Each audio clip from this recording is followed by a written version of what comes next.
संगत जी, एक सवाल पूछना चाहता हूं आज आपसे।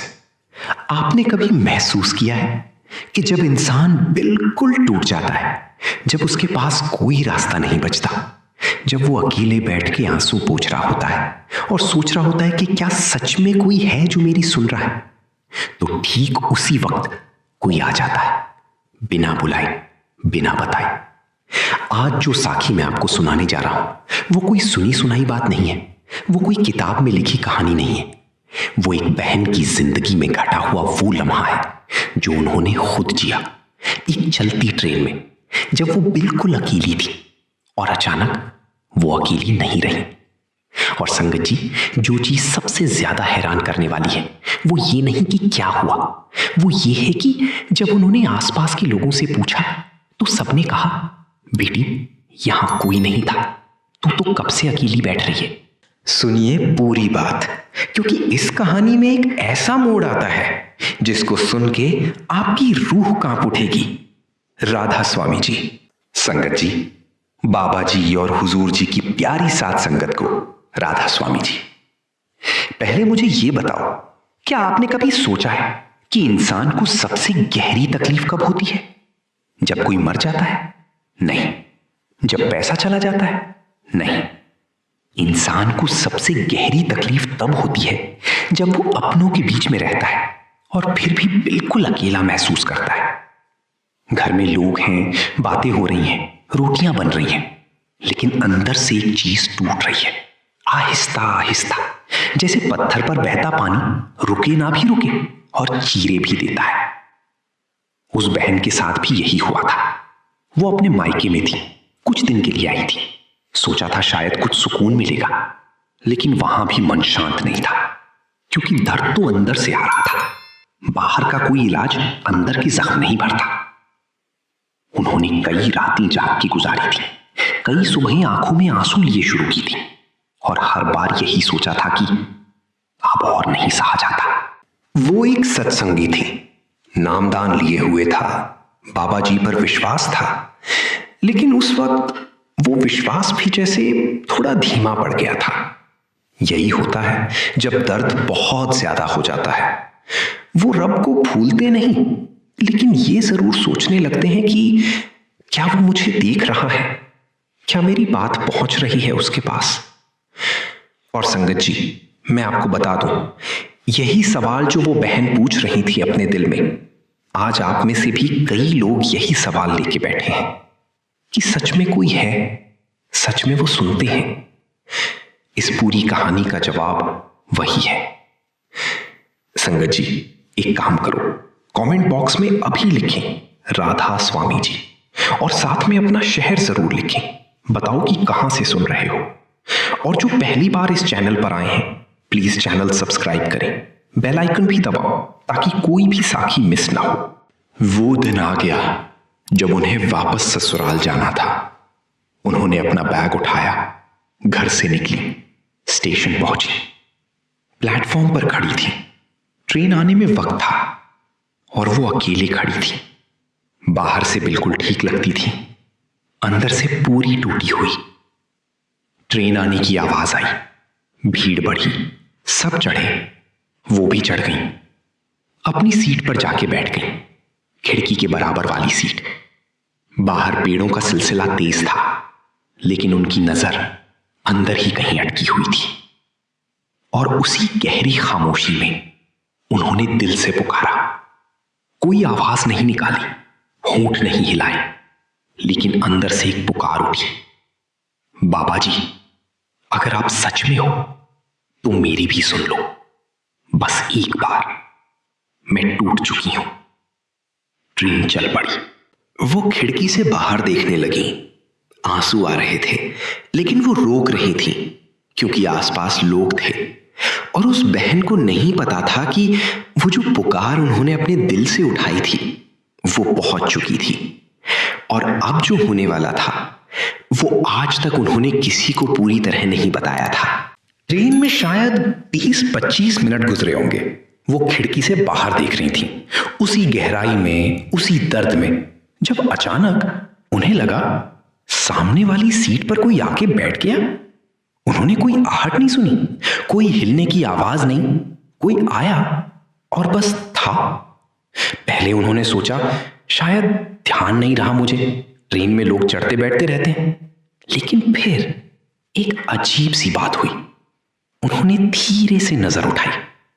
संगत जी, वो बहन उस पल जो चीज बयान करती हैं वो ये है कि सामने एक ऐसी सूरत थी जिस पर ऐसी शांति थी जो उन्होंने पहले कभी नहीं देखी थी। दुनिया में लोग हंसते हैं, लोग मुस्कुराते हैं, लेकिन उस चेहरे पर जो था वो मुस्कान नहीं थी, वो कुछ और था। जैसे कोई रोशनी हो जो चेहरे से नहीं अंदर से निकल रही थी। वो बहन देखती रही और जितना देखती रही उतना उन्हें एक अजीब सी चीज महसूस होने लगी कि ये चेहरा जाना पहचाना है, ये आंखें, ये नजर, ये शांति कहां देखा है, कहां। और फिर अचानक एक झटका लगा। उन्होंने अपने बैग में हाथ डाला। उसमें एक छोटी सी तस्वीर थी जो वो हमेशा अपने पास रखती थी, बाबा जी की तस्वीर। और उस तस्वीर को देख के, फिर सामने देख के उन्हें यकीन हो गया। हाथ कांपने लगे, सांसें रुक सी गईं, आंसू रुकने का नाम नहीं ले रहे थे। संगत जी, उस बहन ने कहा कि वो उस पल कुछ बोल नहीं पा रही थी, लेकिन अंदर से पूरी बात हो रही थी।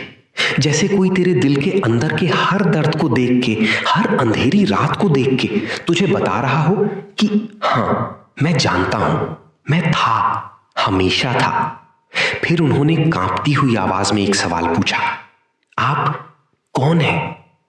और संगत जी, जवाब में जो मिला वो शब्द नहीं थे, वो एक नजर थी। एक ऐसी नजर जिसमें इतना प्यार था, इतना अपनापन था कि वो बहन वहीं बैठ के रोती रही। और फिर एक स्पर्श हुआ। बहुत ही धीरे से उस महापुरुष ने उनके सिर पर हाथ रखा। और संगत जी, उन्होंने जो कहा वो ये था कि जिंदगी में जो तूफान आ रहे हैं वो तेरे कर्मों का हिस्सा है, लेकिन इसका मतलब ये नहीं कि तू अकेली है। तू अकेली कभी नहीं थी। मैं हमेशा था और हमेशा रहूंगा। बस इतना। लेकिन ये छोटे से शब्द उस बहन की पूरी जिंदगी बदल गए, क्योंकि जो दर्द वो महीनों से अपने अंदर लिए घूम रही थी वो उस एक स्पर्श में पिघल गया, जैसे बर्फ धूप में पिघलती है, आहिस्ता आहिस्ता, और फिर बिल्कुल खत्म। वो रोती रही, लेकिन अब वो आंसू दर्द के नहीं थे, वो राहत के आंसू थे। वो सीखने की बात है संगत जी कि कभी कभी इंसान को जवाब नहीं चाहिए होते, सिर्फ ये पता होना चाहिए कि कोई है जो देख रहा है। संगत जी, एक काम करो, अभी कमेंट में लिखो, बाबा जी हमेशा साथ है। अगर आपको भी कभी ऐसा महसूस हुआ हो कि मुश्किल में कोई अनदेखी ताकत आपके साथ थी, शेयर करो अपना अनुभव। ये संगत का सत्संग है। एक दूसरे की साखियां सुन के ही हमारा विश्वास मजबूत होता है। कुछ समय बाद प्लेटफॉर्म की आवाजें आई। कोई स्टेशन आया, लोग चढ़े, लोग उतरे। उस बहन का ध्यान कुछ पल के लिए खिड़की की तरफ गया, और जब उन्होंने वापस सामने देखा, सामने वाली सीट खाली थी। खाली। उन्होंने इधर देखा, उधर देखा, दरवाजे की तरफ देखा, कोई नहीं था। ट्रेन चल रही थी, कोई रुकी नहीं थी, तो वो गई कहां? उन्होंने पास बैठे लोगों से पूछा, भाई साहब, यहां जो बैठे थे अभी कहां गए? उन्होंने हैरत से देखा, बोले, बहन जी, यहां कोई नहीं था, तुम तो कब से अकेले बैठे हो। संगत जी, ये सुन के उस बहन के पांव तले जमीन खिसक गई। जो उन्होंने देखा था, जो उन्होंने सुना था, जो स्पर्श उन्होंने महसूस किया था, वो किसी ने नहीं देखा, किसी ने नहीं सुना। वो सिर्फ उस बहन के लिए था, सिर्फ उस एक रूह के लिए जो टूट चुकी थी और जिन्हें अपनी पुकार का जवाब मिल गया। उस बहन का दिल अभी भी धड़क रहा था। वो अपनी बैग से वो तस्वीर निकाल के देख रही थी, बाबा जी की तस्वीर, और बार बार वो चेहरा कंपेयर कर रही थी। सब कुछ मैच करता था, आंखें, मुस्कान, वो नूर। और तभी उनका फोन बजा। घर से कॉल थी। उन्होंने हाथ कांपते हुए उठाया। दूसरी तरफ से आवाज आई, सुन, जो मसला चल रहा था वो अचानक ठीक होने लगा है, पता नहीं कैसे, सब कुछ अपने आप सुलझने लगा। संगत जी, वो मसला जिसके लिए वो घंटों रोती रही थी, जिसके लिए उन्होंने वो पुकार की थी ट्रेन में, वो सुलझ गया उसी वक्त जब उस बहन को ट्रेन में दर्शन हो रहे थे। इत्तेफाक नहीं संगत जी, इत्तेफाक नहीं होते सदगुरु की राह में। ये रहमत थी, सीधी, साफ, बिना किसी बीच की दवाई के। अब वो ट्रेन अपनी मंजिल के पास आ रही थी। स्टेशन आया, भीड़ थी, सब लोग उतरने लगे। वो बहन भी उतरी, अपना सामान उठाया, प्लेटफॉर्म पर खड़ी हो गई। और फिर वही हुआ जो उन्हें उम्मीद नहीं थी। उन्होंने प्लेटफॉर्म के एक कोने में एक चेहरे पर नजर पड़ी। वही नूर, वही आंखें, वही मुस्कान। पांव जैसे जमीन पर चिपक गए। वो रुक गई, आंसू अपने आप आ गए, हाथ जोड़ लिए। भीड़ में लोग भाग रहे थे, किसी ने कुछ नहीं देखा, किसी को कुछ फर्क नहीं था। लेकिन उस बहन के लिए वो पूरा प्लेटफॉर्म जैसे एक मंदिर बन गया था। उस महापुरुष ने धीरे से उनकी तरफ देखा और वो मुस्कुराई। इतना प्यार था उस मुस्कान में कि वो वहीं खड़ी खड़ी रो पड़ी। फिर उन्होंने हाथ उठाया, आशीर्वाद दिया, और उस पल उस बहन ने कहा कि उनके पूरे बदन में एक तेज ऊर्जा दौड़ गई। जैसे सब कुछ जो बुरा था एक पल में साफ हो गया। जैसे काले बादल छत के पीछे चले गए और पहली बार सूरज दिख गया। और फिर आसपास के लोग देखते रहे, लेकिन किसी के चेहरे पर कोई रिएक्शन नहीं था, जैसे उन्हें कुछ दिखा ही नहीं, सिर्फ उस बहन को। क्योंकि ये किसी और के लिए नहीं था, ये सिर्फ उस एक रूह के लिए था जिसने सच्चे दिल से पुकारा था। संगत जी, मैं आज ये साखी इसलिए नहीं सुना रहा कि आप हैरान हो जाओ। मैं इसलिए सुना रहा हूं ताकि जो आप में से कोई अभी अंधेरों में खड़ा है, जो कोई सोच रहा है कि अब कोई रास्ता नहीं, जो कोई बार बार ये सोच के थक गया है कि क्या मेरी पुकार पहुंची, वो सुन ले।